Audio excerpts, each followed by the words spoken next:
En nombre de Dios y de la patria se abre la sesión. Quiero ofrecer la palabra a la Secretaría para que nos dé la cuenta de esta sesión.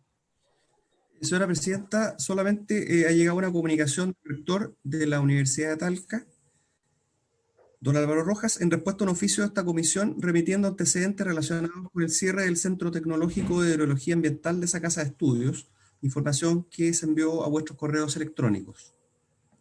Eso nomás, señora Presidenta. Muchísimas gracias. ¿Se ofrece la palabra sobre la cuenta? ¿Se ofrece la palabra? No ha llegado la carta también. El secretario nos envió la carta, así que la estuvimos leyendo ahí. Pero muchísimas gracias. Bueno, sí, no habiendo entonces palabras sobre la cuenta, corresponde en el día de hoy también realizar el cambio de presidencia a la Comisión de Recursos Hídricos. Para nosotros es bien importante que además lo hagamos con el profesor Roberto Pizarro aquí como presente en esta sesión, que ha sido un miembro siempre muy consultado por esta comisión, tanto en la Cámara como en el Senado, y que nos ha apoyado en distintos proyectos de ley. Yo quisiera agradecer de manera muy especial al equipo de la Secretaría, a don Jorge, a don Luis, el apoyo durante este tiempo que ha sido un tiempo muy complejo, tiempo de pandemia, pero que han sido una contribución muy importante al buen funcionamiento de esta comisión. Agradecer muy sinceramente también el apoyo de todos nuestros colegas, senadoras, senadores que participan activamente en esta comisión, al senador Juan Castro, al senador Alvarado, la senadora Isabel Allende, la senadora Adriana Muñoz, quienes también han contribuido activamente en la generación de mociones parlamentarias que han permitido colocar en el centro la preocupación y las tensiones en materia del déficit hídrico que hoy estamos viviendo en nuestro país. Quiero agradecer la disposición que han tenido también nuestros colegas senadoras y senadores para aumentar los números de sesiones, haber definido una sesión distinta para escuchar a diferentes expertos, académicos, investigadores, que están haciendo contribuciones muy importantes en esta materia, y es bueno que cada vez más la legislación escuche y se vaya permeando de las investigaciones, del análisis de nuestros expertos en esta materia, así es que agradecemos mucho. De la misma forma, agradecemos a todos los equipos de asesores, de asesoras que forman parte de nuestros equipos y que han ayudado también a resolver una serie de situaciones complejas a la hora de definir iniciativas de proyectos de ley que esta comisión discute. Agradecer, por cierto, al equipo informática que hace posible estas transmisiones y son un apoyo muy importante para cada uno de nosotros. Quiero proponer en esta oportunidad que sea la senadora Adriana Muñoz quien pueda presidir esta comisión en el marco de los acuerdos también suscritos al interior de todas las bancadas de nuestro Senado. ¿Sí les parece? Muy de acuerdo, Presidenta, y agradecido por toda su presidencia de este año que ha sido complejo, pero hemos sacado algunos proyectos y hemos avanzado igual. Y muy contento que la senadora Adriana Muñoz retome nuevamente esta presidencia de esta comisión. Muchísimas gracias. Entonces, de forma unánime, le entregamos la campanilla virtual a nuestra colega, presidenta del Senado y ahora presidenta de esta comisión. Y como última actividad en mi cargo de presidenta, quiero saludar y agradecer de manera muy especial la presencia del doctor Roberto Pizarro, director de la Cátedra UNESCO de Hidrología de Superficie de la Universidad de Talca, quien en el día de hoy ha sido invitado para poder conocer los desafíos hídricos de Chile y cuáles son, a su juicio, estos elementos claves para la sustentabilidad. Muy bienvenido, profesor, y quedamos en manos ahora de nuestra de nuestra presidenta ya titular de esta comisión, la senadora Adriana Muñoz. Mucho éxito, senadora, como siempre, en esta tarea. Bueno, muchas gracias, senadora Proboste. Soy presidenta hasta por unas poquitas horas más del Senado, así es que estamos entregándonos como una posta, ¿no? Yo le voy a entregar a usted el mando de la mesa del Senado y usted me entregue el mando, y bueno, y gracias a Juan por su apoyo en esta comisión que quiero mucho, que la creamos en 2014. Así que feliz de poder estar de nuevo reencontrándome con los temas. Es un poco complejo cumplir con esta tarea de la presidencia del Senado y además con las comisiones, pero usted lo ha hecho este año con mucha capacidad y con mucha rigurosidad y mucho avance, senadora Proboste, en la presidencia de esta comisión. Así es que agradecida del acuerdo de retomar yo esta presidencia y por cierto, desearle a usted, presidenta, dentro de las próximas horas, mucho éxito en las tareas que se vienen. Así es que, y saludo a Roberto, a Ricardo. Muchas gracias, presidenta. Y por cierto, a nuestro secretario, don Jorge y don Luis. Así que muchas gracias, Juan, por el respaldo. Y retomaremos. Bueno, hay una tabla y por cierto vamos a escuchar, como ha dicho la presidenta, a Roberto Pizarro, profesor que ha estado siempre muy permanentemente vinculado a nuestro trabajo legislativo. Así que, Roberto, bienvenido y le entrego la palabra. Muchísimas gracias, senadora. Muchísimas gracias además por ser testigo histórico de este cambio y testigo privilegiado que poder contarlo.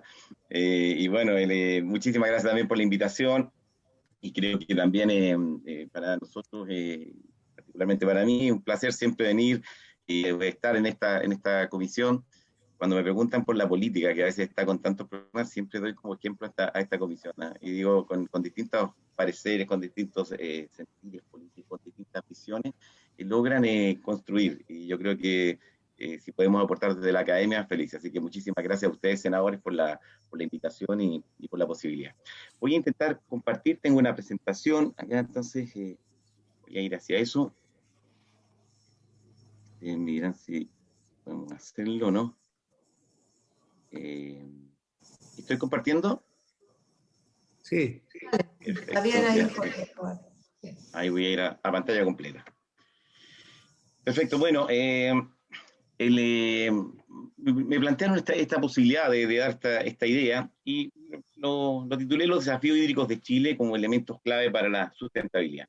Y voy a ir rápidamente con algunos aspectos que ustedes saben muy bien, pero que no está de más. El agua representa al menos el 60% del Producto Interno Bruto de Chile. Para que se hagan una idea, ¿no es cierto? Siempre se habla de que la minería anda en el 14, por ahí, con el agua parece bastante más. Poseemos una alta disponibilidad per cápita de agua, pero con una muy mala distribución.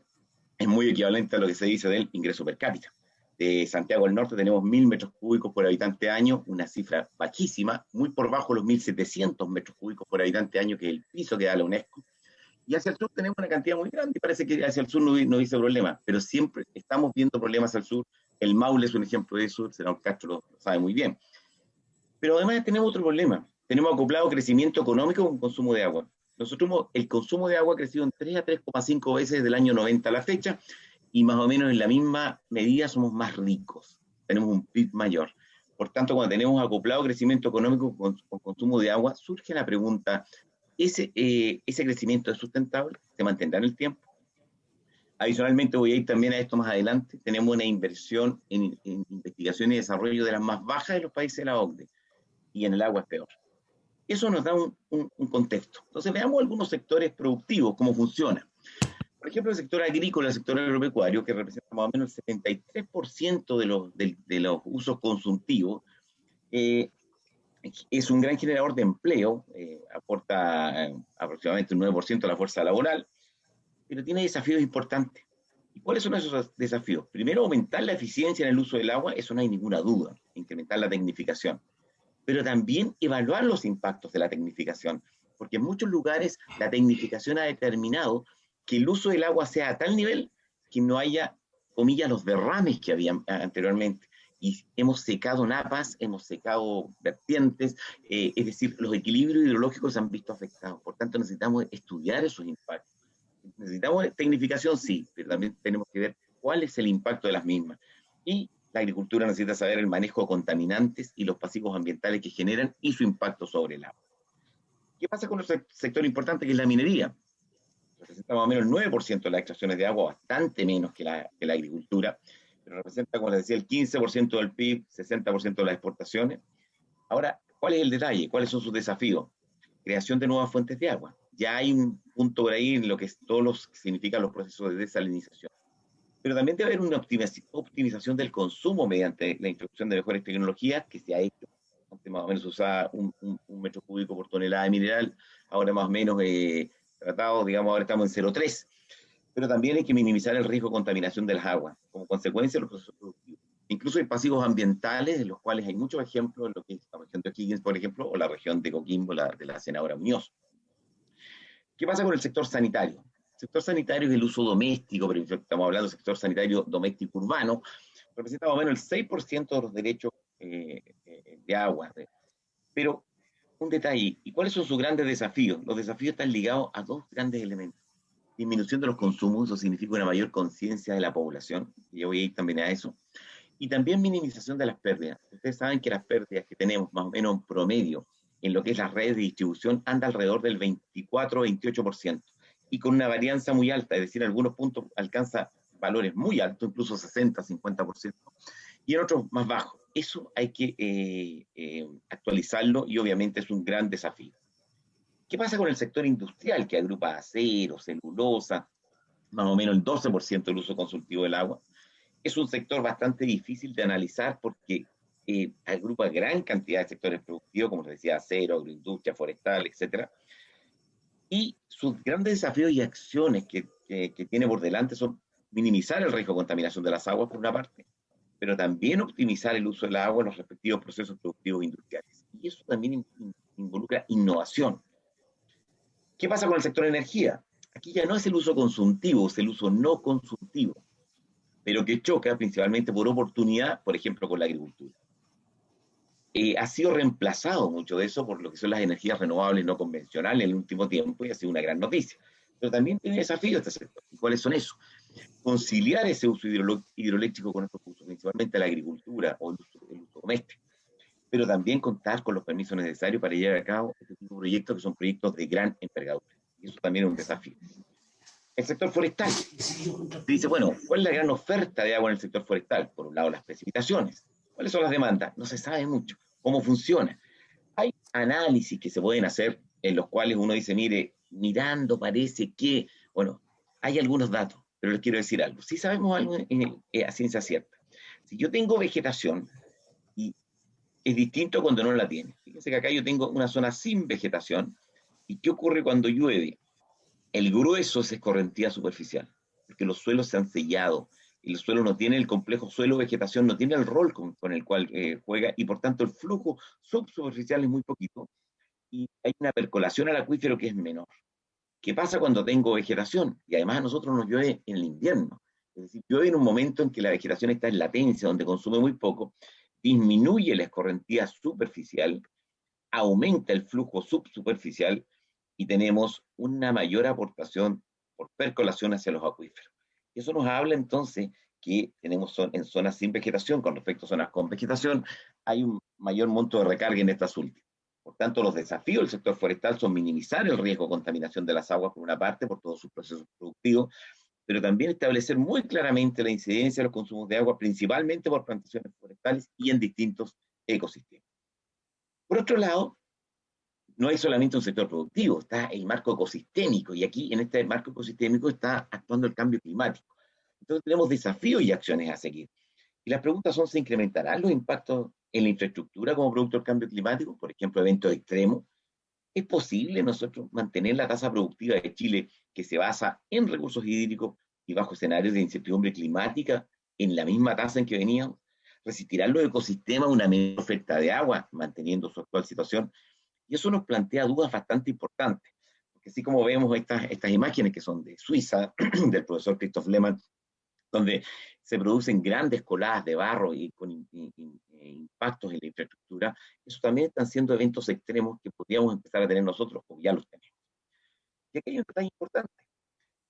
como ustedes muy bien lo saben, yo se los he señalado, nuestra oportunidad de la investigación científica y tecnológica que Chile desarrolla es sustentada solo por el 0,38% del Producto Interno Bruto del país. Eso hay que aportar.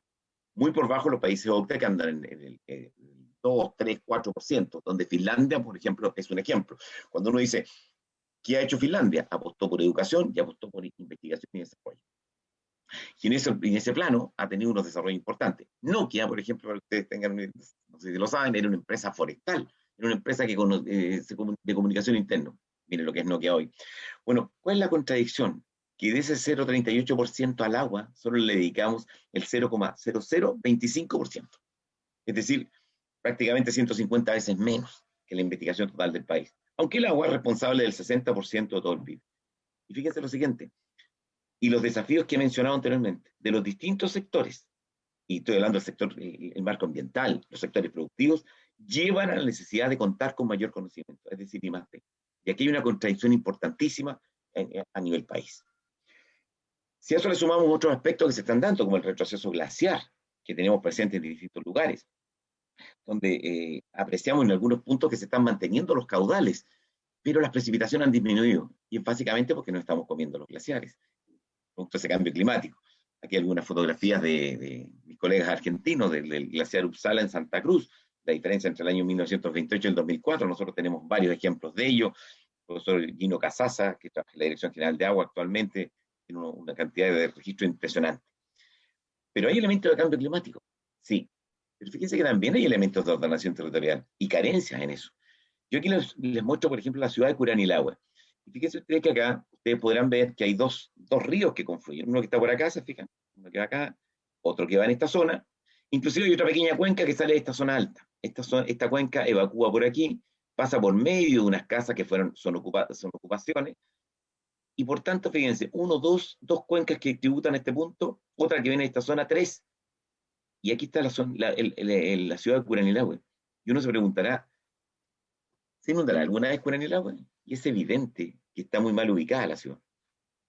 A tal nivel que si uno ve ciertas zonas de la ciudad, en invierno hay grandes inundaciones, y también es producto, más que de un cambio climático, es de una carencia en la gestión territorial, en la ordenación del territorio, dónde ubicamos nuestras ciudades, dónde estamos.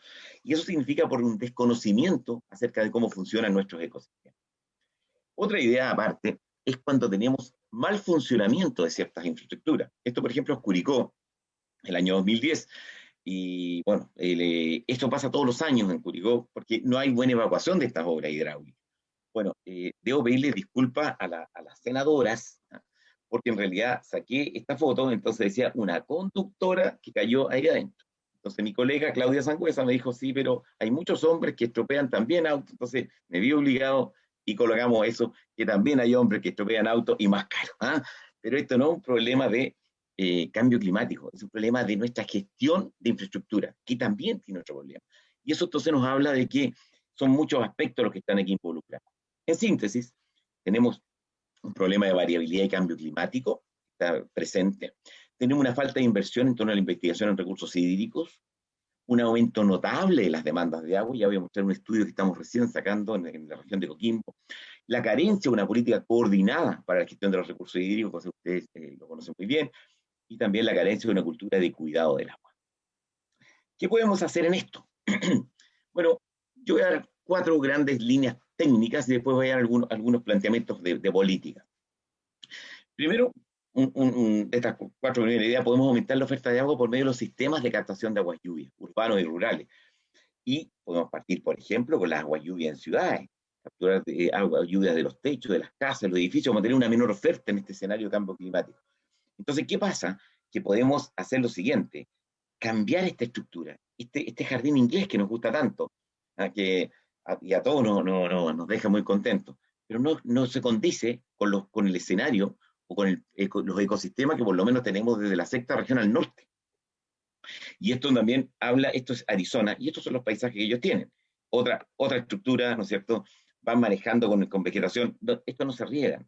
Y entonces nos habla de un cuidado y un manejo donde las demandas de agua de los sectores, por ejemplo, de todas las áreas verdes, es mucho más baja. Pero también, ¿qué hacen ellos? Capturan las aguas lluvias, como ustedes pueden ver acá, y las introducen en estas zonas, en zonas de jardines. ¿Qué consiguen con eso? Incluso población como ONGs que con trabajo voluntario van disminuyendo los niveles de los jardines en ciertas zonas, hacen que entre el agua y desde acá recargamos agua a los acuíferos. Este es el agua con que cuenta la vegetación y además sacamos agua circulante en las calles. Al sacar el agua circulante en las calles implica que tenemos menores impactos en la infraestructura y en las personas. Y eso nos habla de una gran posibilidad. Por eso cuando ustedes estaban en algún momento discutiendo esta ley de sistema de captación de agua, yo lo encontré como una cosa muy interesante, muy novedosa y que ojalá tome lugar a nivel país. Estos son ejemplos los cuales se están haciendo, esta es la ciudad de Tucson, en Arizona, donde además usan algunos pavimentos filtrantes. Estamos trabajando esto con la Facultad de Ingeniería de la Universidad Católica del Maule, a ver cómo estos pavimentos filtrantes también pueden dar efecto. Esta es la idea, lo que se llama el harvesting rainwater, ¿no? O sea, la captación de aguas lluvia. Entonces, después de la lluvia, están todas estas zonas son las que han capturado el agua. Desde acá recargamos acuífero, menos agua circulante, menos impacto, y la vegetación que hay aquí es abastecida solamente por esas aguas lluvias. Estas son posibilidades que, otras fotos en las cuales podemos tener, que pueden ir desde casas para capturar aguas lluvias. En la ciudad de Tucson, por ejemplo, la empresa sanitaria subsidia a las personas para que capturen estas aguas, entonces si no gastan agua potable en jardines o grandes superficies, como el caso podría ser un supermercado, edificios municipales, universitarios, etc. Podemos llevar entonces áreas en las cuales acumulemos el agua para la recarga de acuíferos, son las aguas lluvias. Esto nos habla en escenarios de cambio climático. Otra línea puede ser la ejecución de planes de restauración hidrológico forestal con fines de recarga de acuíferos y también retener sedimentos. ¿Qué significa esto? Básicamente, forestar ciertas zonas en las cuales esa vegetación se ha perdido, porque cumple un rol, el complejo suelo-vegetación cumple un rol de retención de esas aguas en esas zonas. Más aún en un país con clima mediterráneo que nos llueve en el invierno. Como les decía, en el invierno la vegetación está en latencia, se consume muy poco, y el gran rol que tiene es sujetar esas aguas. Aquí un ejemplo, esta es la cuenca de la Muñozana, el territorio de la senadora Muñoz, ahí cerca de Montepatria, del pueblo de Montepatria, y donde, fíjense aquí se incorporaron biotecnias, hay una forestación con algarrobo. Usted, quizás, senador Castro dice, bueno, no se ve muy profusa, ¿no? Pero, claro, esta es la cuarta región, donde llueven ahí 70, 80 milímetros.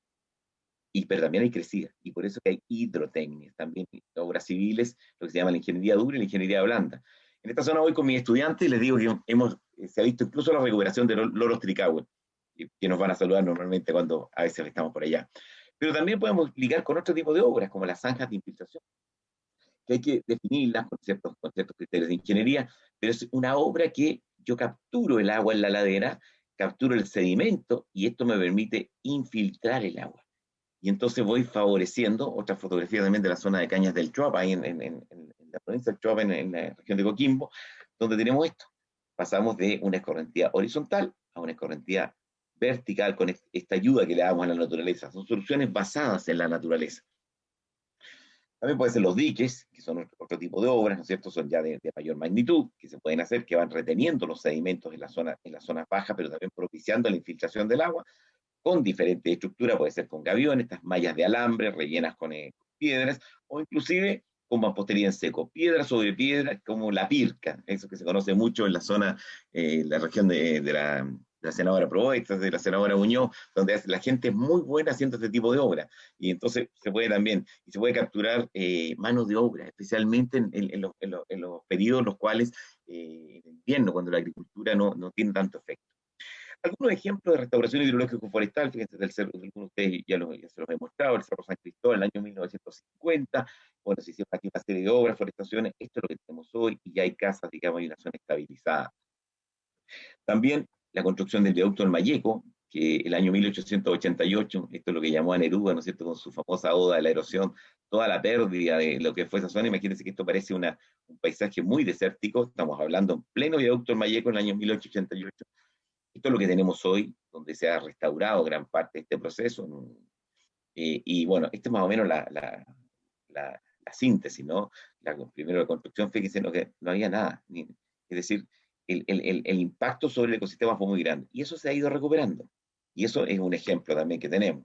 Otro ejemplo es la desembocadura del río Maule, en Constitución. Esta es la famosa y fatídica Isla Orrego, donde murió gente para el maremoto en 2010. Bueno, fíjense que acá había una gran cantidad de zonas muy degradadas, perdón, zonas muy degradadas de la zona alta.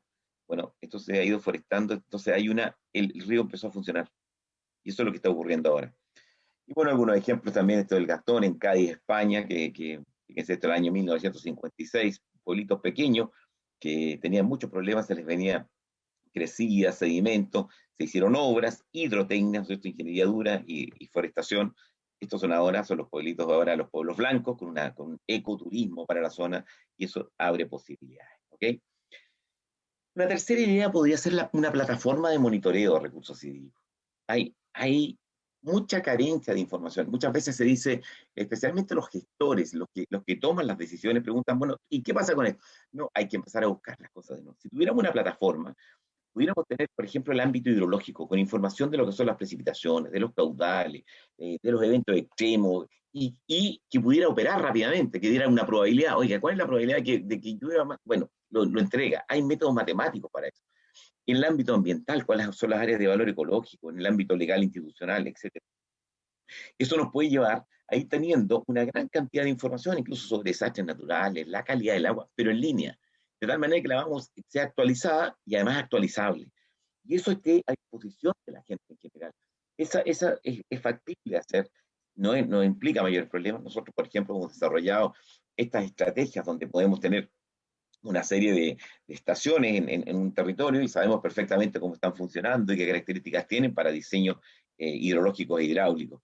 Y eso nos habla de una gran posibilidad y que nos habla también de posibilidad de una mejor gestión, además de ir haciendo una conjunción de factores y variables.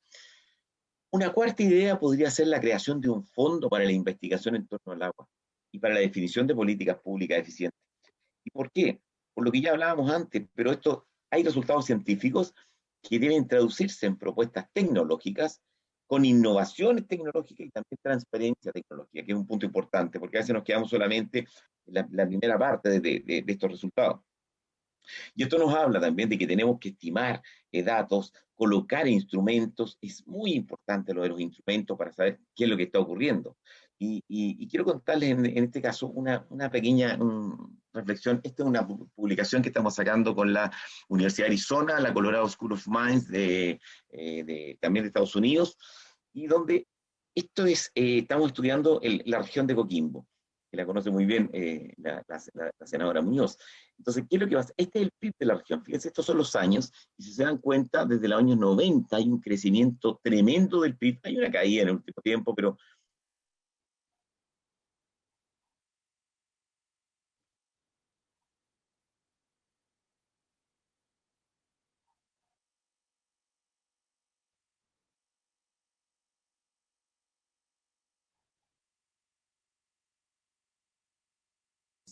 Roberto, estás sin conexión, parece que tuviste un problema.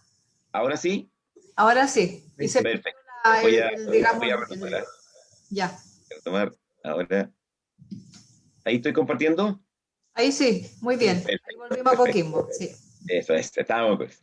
Entonces, digo, el PIB de la región de Coquimbo, ¿no es cierto?, ha crecido, pero drásticamente del año 90, imagínense la fecha. Y uno dice, ¿y por qué ha crecido? Bueno, lo explica mucho la minería y lo explica también algo más la agricultura. Ambas actividades que requieren mucha agua. Entonces, si uno dice, pero bueno, ¿y qué ha pasado entonces con las situaciones ahí interiores, digamos? Y uno lo que logra ver es que hay ¿cómo se llama? Las precipitaciones en el tiempo se han mantenido bastante normales. Es decir, han habido una caída, ha habido una mega sequía, pero si uno lo hace en análisis estadístico, se los voy a mostrar en un análisis estadístico, aquí tenemos las precipitaciones. Estos son los rangos de confianza, la línea verde y la línea roja. Las precipitaciones están adentro, o sea, se han mantenido más o menos dentro de cierta, comillas, normalidad. Los caudales están por bajo la línea, han caído. Es decir, están significativamente, han disminuido. ¿Sabes lo que ha disminuido muy significativamente? El nivel de los pozos, porque ha aumentado la distancia notablemente entre el nivel C, entre la superficie, y a donde llega el agua. Pregunta entonces, ¿esto tiene que ver con cambio climático? Y parece que es como se usa en el inglés el overuse, o sea, el sobreuso el que ha estado marcando a la región de Coquimbo en estas características. Y eso nos habla entonces de la necesidad de analizarlo. Bueno, finalmente, como para, en base a nuestra experiencia, nosotros proponemos algunas líneas de trabajo que creemos que pueden ser importantes. Primero, como investigadores, la ponemos desde el punto de vista de la investigación, desarrollo e innovación. Generar ese fondo de investigación en agua a nivel regional y nacional. Y aquí también hay un punto importante. Estas aportaciones que hay de recursos normalmente son de parte del Estado. Pero también tiene que haber, así como hay responsabilidad social empresarial, debe haber responsabilidad científica empresarial. Las empresas deben aportar más a lo que es el I+D+I, porque además en ello está su propia sustentabilidad como negocio y la propia sustentabilidad de la sociedad. Y eso habla entonces de un rol importante que hay que tener. También la generación de procesos efectivos de transferencia de los resultados, que es un elemento muy, muy decidor, y redes para generar una mayor y mejor investigación. Una segunda línea que pensamos que puede ser interesante es todo lo que es la institucionalidad. Ustedes lo saben muy bien, pero esta institucionalidad tiene que ir por algunos objetivos: la protección de los ecosistemas fluviales, todo lo que es la biodiversidad, la determinación de zonas ecobiofísicas de interés que son muy relevantes. También la protección jurídica de los glaciares. Los glaciares son una reserva, no solo de agua, sino que también podría ser un regulador térmico. Y eso podría ser un regulador climático importante de intentar mantener. Priorización en los usos de los derechos de aprovechamiento de agua, es decir, no puede ser que no haya prioridad o prelación en el uso del agua para el uso doméstico, por ejemplo, contra un uso productivo. También el fortalecimiento de la Dirección General de Aguas, también se habla de la subsecretaría, ¿no? La subsecretaría de Recursos Hídricos, están planteando hace mucho rato, pero esa es una institución que tiene que ser muy fortalecida y principalmente la fiscalización. Deberíamos tener medidores. A nosotros nos ha tocado ver grandes empresarios que muchas veces ni siquiera saben cuánto es lo que están consumiendo. Y eso es a pesar de sus derechos que los tienen. Pero necesitamos saber cuánto en realidad se consume para ser cada vez más eficiente, especialmente en este escenario que viene. Y también un fortalecimiento del rol de las organizaciones de usuarios de agua en la gestión del recurso hídrico, como comunidad global. Ahora bien, en educación y capacitación, creemos que hay que generar programas de pre y posgrado que fortalezcan la gestión del agua. Y aquí, por ejemplo, está la línea de formar ingenieros hidrólogos. Nosotros, como lo he dicho muchas veces, tenemos para la parte agrícola ingenieros agrónomos, para la parte minera ingenieros de mina, etc. No tenemos ingenieros hidrólogos para el principal recurso natural del país. Y eso habla entonces de una carencia como carrera que incluso existe en otros países de América Latina y en Estados Unidos, Alemania. También fortalecer los programas de pre y posgrado que ya existen. Potenciar la capacitación. La otra era la gestión de las organizaciones de usuarios de agua, pero hay que capacitarlos en términos técnicos y legales. Justamente esto para medir, mucha medición de qué es lo que está ocurriendo. El establecimiento de redes de trabajo con instituciones y expertos en distintos lugares del mundo y a nivel país también es un factor importante que ha ido dando algunos ejemplos bastante relevantes. El caso de Laja con la Universidad de Concepción, que han hecho un trabajo muy interesante. En el marco del cambio climático, vamos a tener que establecer esta estrategia de adaptación a escenarios con menor oferta de recursos hídricos. Si somos eficientes con una menor oferta, alguien me decía, no, pero es que el cambio climático no es tan cierto que existe. Vamos a suponer que no existe, estoy convencido que sí, pero bueno, vamos a suponer que no existe. Si somos más eficientes con un escenario de menor oferta, siempre va a ser mejor como país y como gestión. En el marco del medio ambiente, agua y sociedad, creemos que hay que generar una mayor conciencia en la población sobre el uso y gestión del agua. Lo que les decía también, las pérdidas que hay, por ejemplo, en los sistemas domésticos, también tienen que ver con los usuarios. Fortalecer también los programas educacionales en los temas ambientales, utilizando incluso estrategias de publicidad, que pueden ser aspectos interesantes.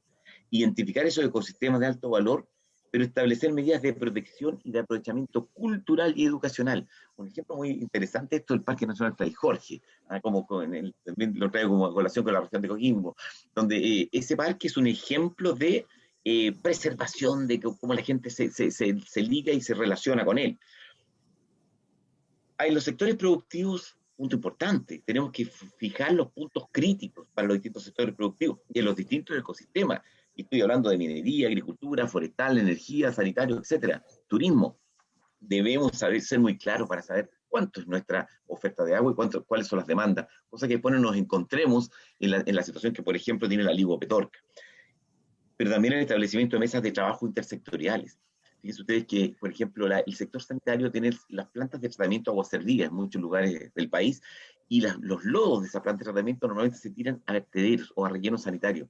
Quizás sería importante eso usarlo en la agricultura, en silvicultura, y darle un uso importante, porque incluso tiene mucha agua, son lodos con 80% de agua que se destinan a rellenos sanitarios.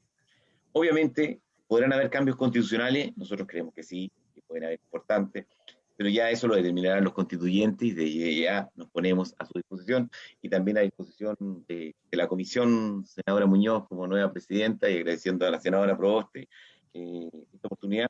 Y eso básicamente es lo que les quería contar en términos muy sinópticos de lo que creemos que podrían haber algunas líneas ligadas a la gestión del agua en nuestro país. Muchísimas gracias, senadores y comisión. Muchas gracias, profesor. Gracias por la espléndida exposición, y con datos, con propuestas que realmente son de mucha utilidad para poder empezar a pensar qué hacemos hoy día en relación a este déficit de agua y su relación con los distintos sectores productivos. Estamos realmente, usted es conocedor de la región de Coquimbo, en una situación en el Choapa en que ya los pozos están secos y vemos crecer los cerros con plantaciones. Entonces creo que el punto de la determinación de los sectores productivos que usted determinaba, cuáles son los puntos críticos donde determinadas inversiones productivas no van a poder ser sustentadas, creo que es un trabajo muy inicial que tenemos que empezar, porque de esta manera hacemos una planificación territorial de inversión productiva que converse con la oferta de agua de los territorios. Creo que eso, si no lo hacemos rápidamente, vamos a tener una crisis de consumo de agua para la bebida humana y para la subsistencia humana. Entonces, creo que es uno de los puntos bien clave que usted aquí plantea. Así que muchas gracias, profesor. Yo ofrezco la palabra a los integrantes de la comisión. No sé si está yendo. Senador Castro, senadora Proboste. Ya, Senadora Proboste. adelante, senadora. Muchísimas gracias. No, yo quisiera agradecer al profesor Roberto Pizarro. Creo que además esta presentación, más allá de esa anécdota que es como cuando uno mira estas páginas de la delincuencia y le ponen la nacionalidad y uno dice que aporta eso, pero bueno, eso forma parte ahí de lo bueno que él hizo la aclaración inmediatamente. Yo creo, presidente, que sería muy importante.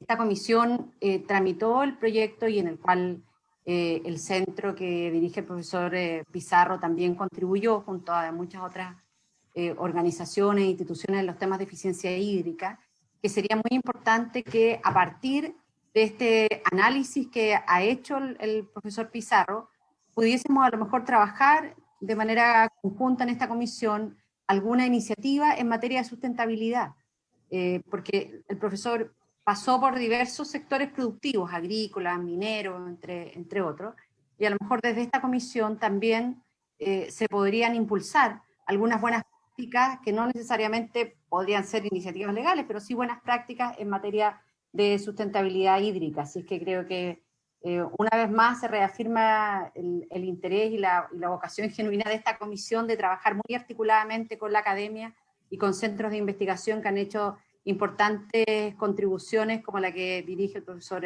Roberto Pizarro. Eso, presidenta, gracias. Muchas gracias, senadora Proboste. Presidenta, la verdad que agradecer la presentación del profesor Pizarro. Uno queda con una cierta, llamemos, inquietud.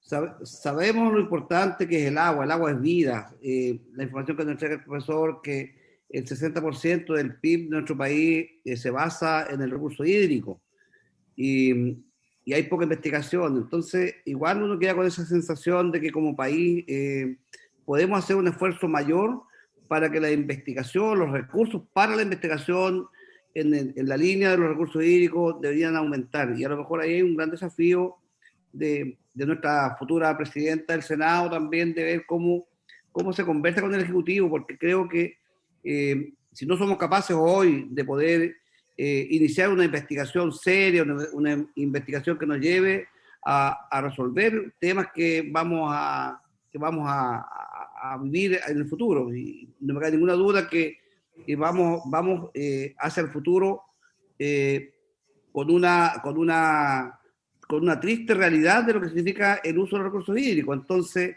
debemos iniciar este proceso de investigación y de tomar medidas. Y ahí también es importante, y bueno, lo que comenta también el profesor, la institucionalidad que necesitamos nosotros para poder ver cómo dirigimos de mejor forma como país todo lo que significa el buen uso del recurso hídrico, porque yo siempre he dicho, y lo voy a seguir repitiendo muchas veces, el agua en la región del Maule yo creo que está mal distribuida, y mal distribuida porque uno sabe que las generadoras eléctricas que tienen todo el derecho a generar y que nadie está en desacuerdo, pero tienen que ser respetuosas también de los demás consumos, de los demás, llamemos,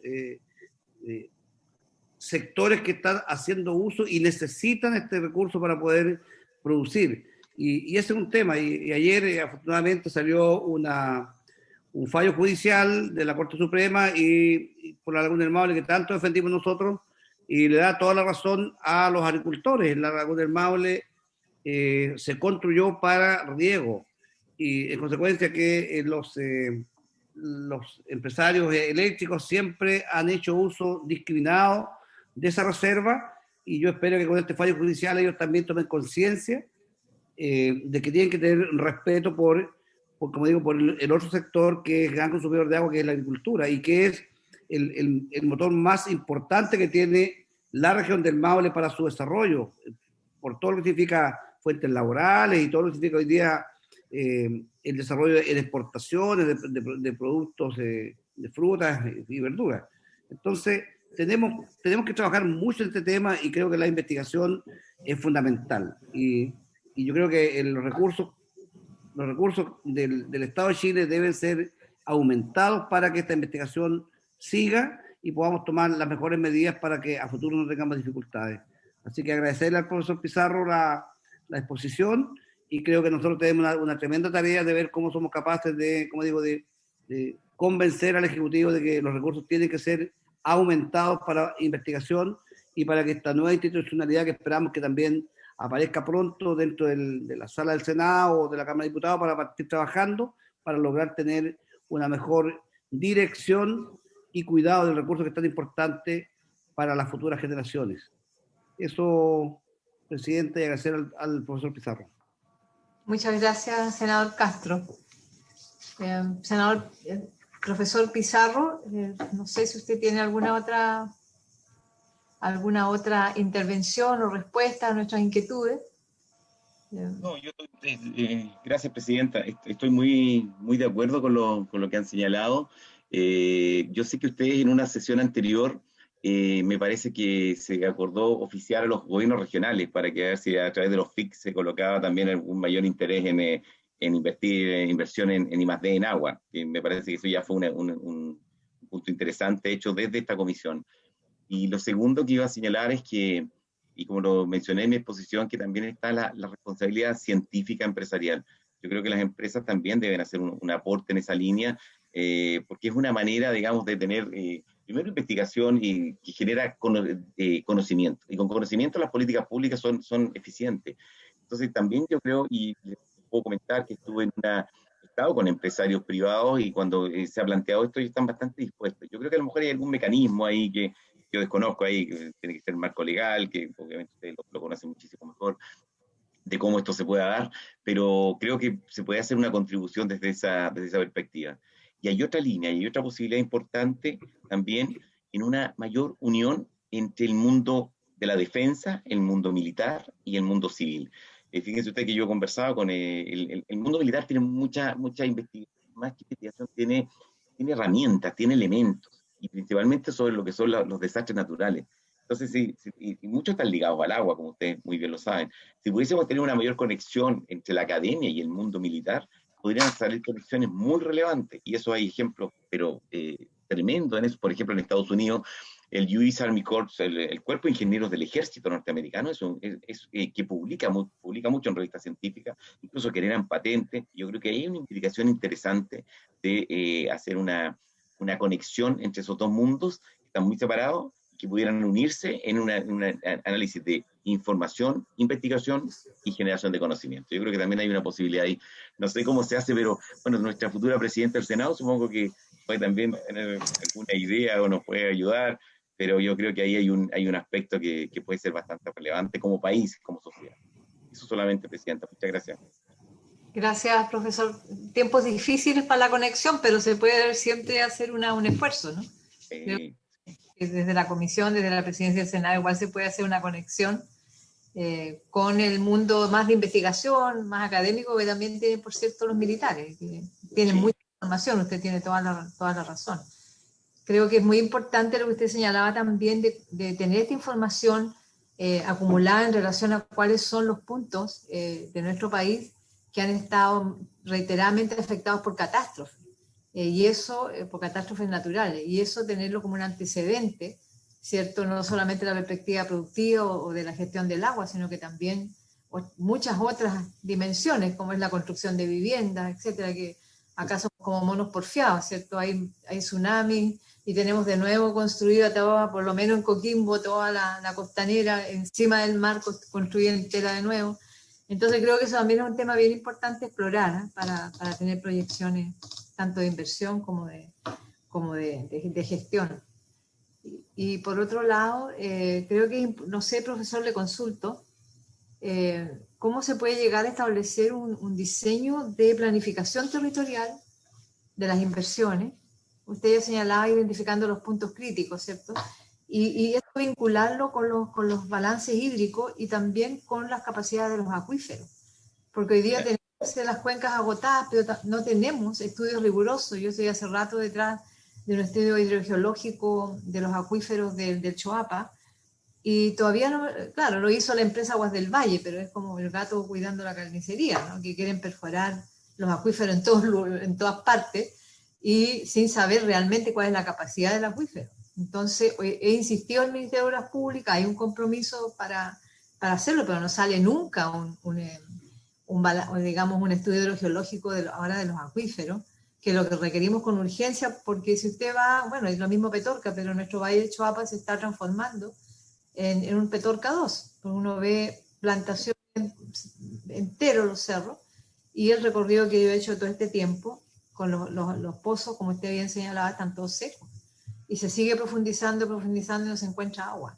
Entonces, yo creo que una medida importante sería poder establecer como un elemento de la gestión el vínculo entre una planificación rigurosa territorial vinculada a los balances hídricos y a los digamos, a los estudios de las capacidades de los acuíferos.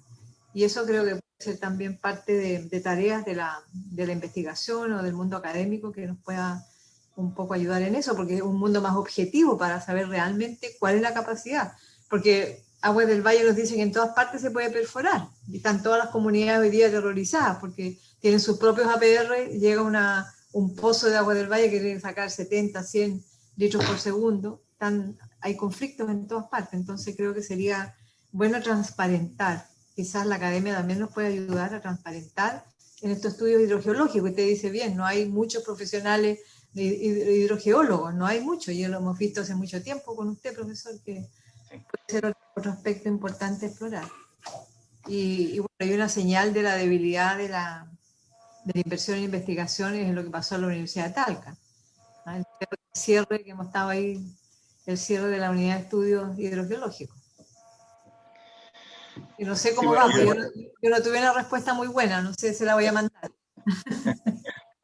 Bueno, a ver, vamos por parte. Lo primero, cuando usted me pregunta, senadora, ¿cómo se puede primero tenemos que colocar elementos de medición? Eso es un punto central. O sea, los pozos, ojalá que todos tuvieran pozómetros, que nos fueran mostrando cómo varía el nivel. Porque en el tiempo, ¿sabes? Este estudio que estamos terminando en la región de Coquimbo, ¿saben con cuántos pozos son? 10. ¿Saben cuántos tiene la región del Maule? 4. Es decir, son muy pocos. Y nosotros somos un país que tiene 6.000, 5.000 metros de altura en nuestra cordillera y en 150, bueno, su región ahí en 80 kilómetros caen al mar. Entonces, los acuíferos se superponen. Nosotros tenemos una situación demasiado particular. Bueno, un punto entonces, primer punto, necesitamos medir, necesitamos tener datos de precipitación, datos de los pozos, de cómo estos se están ubicando, la ruta de nieve, la cuarta región, las zonas de la tercera región, dependen muy fuertemente de lo que es la aportación de nieve en la zona alta. Esa línea de nieve ha ido subiendo por el efecto del cambio climático, el isoterma cero ha ido subiendo. Y eso nos demuestra que entonces hay menor capacidad de acumulación en la zona alta. Si tenemos esos datos ya podemos empezar a ver por dónde van los tiros. Con información, ¿sí? Yo puedo empezar a trabajarla, procesarla y ahí genero conocimiento. Ese yo diría que es el primer punto. Y el segundo gran punto estriba en la posibilidad de generar estos proyectos. Yo estoy siendo parte de un proyecto que está dirigiendo la Universidad Católica de Santiago, que lo está postulando, y fíjense que básicamente porque ellos están construyendo, muy interesante, están haciendo las construcciones en madera. Entre paréntesis, la Comisión de Futuro del Senado está trabajando también en eso, con una línea que se llama Forestal Sustentable. Bueno, me invitaron a mí a participar en eso. ¿Por qué? Porque se trata no solamente de generar madera para los edificios, para casas, para que sean energitérmicas y tengan mucha mayor eficiencia, sino que también saber si es sustentable en su relación con el agua. Eso es un punto, está ligando una gran... Entonces, va a entrar desde el punto de vista de la sustentabilidad. En ese plano nosotros estamos muy dispuestos a trabajar en eso. Y ejemplos hay diversos, pero también los recursos son súper pocos. Fíjense que el año pasado postulábamos a cierto, y no se los gana casi nadie porque son muy poquitos. Entonces, eso es un punto que también tenemos que abordar. Y con respecto a lo del centro, bueno, estamos todos cerrando. Yo les puedo adelantar que voy a presentar un recurso de revisión a la Junta Directiva de la Universidad de Talca, porque creemos que es injusto, que hay cosas que no se han dicho correctamente, pero vamos a ver qué pasa con eso y tiene su derrotero. Desde ya agradezco profundamente el apoyo otorgado por la comisión, que han entendido muchas de las cosas que hemos hecho, y eso habla también de una buena conexión entre la academia y el mundo político. Y estoy profundamente agradecido por eso. Y también hablo a nombre de mi equipo por las manifestaciones que han hecho ustedes, que han sido muy valientes y también muy expresivas. Muchas gracias por eso, senadora Proboste, por toda esa. Muchas gracias. Muchas gracias, profesor. Al contrario. Gracias a usted, profesor. Seguimos, no sé, ¿hay otras consultas, profesor? ¿Algunos comentarios, su exposición? Como comentario, presidenta, el tema de los pozos profundos, un tema que yo hace rato ya que vengo dando vuelta y uno ve lo que está pasando en nuestro país. Y lo que dice el profesor tiene mucha razón. Los pozos, cada día hay que profundizarlos más para poder lograr sacar agua del subsuelo más profundo. Y eso no lo hacen los pequeños agricultores, sino los grandes agricultores. Y vemos como los grandes agricultores también en muchas zonas han ido extendiendo la capacidad de plantaciones. Entonces, eso ha llevado a que yo creo que si no paramos este tema, en algún momento vamos a tener una tremenda dificultad. Cuando una sanitaria tiene que perforar para sacar agua para el consumo humano, yo siento que tiene un derecho y está bien que sea así. Pero cuando una gran empresa agrícola, por más que nos guste, que a mí me guste el desarrollo, el crecimiento, que me guste el libre mercado de nuestras frutas, hay que ser capaz también de decirle a esas grandes empresas que no pueden ellos decepar un monte nativo por plantaciones de árboles frutales, porque obviamente que requiere mucho más consumo de agua, hacen estas perforaciones que son gigantescas, y vamos a empezar a tener también lugares muy parecidos a Petorca, y eso es un tema que yo creo que deberíamos ser capaces nosotros de parar ese tema. Yo creo que tienen que haber estudios, tienen que haber, a lo menos conocer qué pasa con los acuíferos, y nosotros acá no sabemos lo que pasa con los acuíferos, y ahí a lo mejor uno puede tomar el tema que dice el profesor de que los privados tienen que invertir en investigación. Y una manera de invertir es obviamente ver cómo somos capaces de conocer los acuíferos. ¿Qué reserva tenemos en los acuíferos para poder desarrollar ese tipo de actividades económicas? Entonces, es un tema que nos falta, como digo, mucha investigación y también obligar en cierta medida a que las empresas no generen todo este gran desarrollo, que va más allá de los terrenos que hoy día tenemos disponibles para desarrollar la agricultura. Hay muchos terrenos todavía que están disponibles para desarrollar agricultura sin tener que estar descepando, como digo, nuevas áreas. Y además de eso, la buena tecnificación nos permite también poder aumentar la cantidad de hectáreas plantadas dentro de estos terrenos que estarían como disponibles el día de hoy. Y ese es un tema que nos falta. Yo creo que nosotros ahí también, como legisladores, tenemos que ser capaces de colocar estos temas y tratar de legislar para ver cómo tenemos un desarrollo más sustentable, porque caso contrario, como digo, vamos a tener dificultades en el largo plazo, porque no tenemos, como digo, conocimiento ni investigación de lo que está pasando con nuestras napas subterráneas. Eso como comentario, Presidenta. Gracias, senador Castro. Sigo ofreciendo la palabra. En caso contrario, podemos liberar a nuestro profesor Pizarro. Y agradecerle muchísimo su presentación. La dejaré en la comisión, ¿no? Sí, eso le iba a comentar. La enviaría a la Secretaría. Ya, muchísimas gracias. Es muy importante contar con ese instrumento tan completo que nos ha entregado. A ustedes, muchísimas gracias. Que estén muy bien. Y bueno, espero en un ratito más saludarla como presidenta del Senado, senador Proboste, estoy seguro. Sí, pues faltan poquitas horas, así que estaremos ahí. Depende aquí el senador Castro y el senador Alvarado.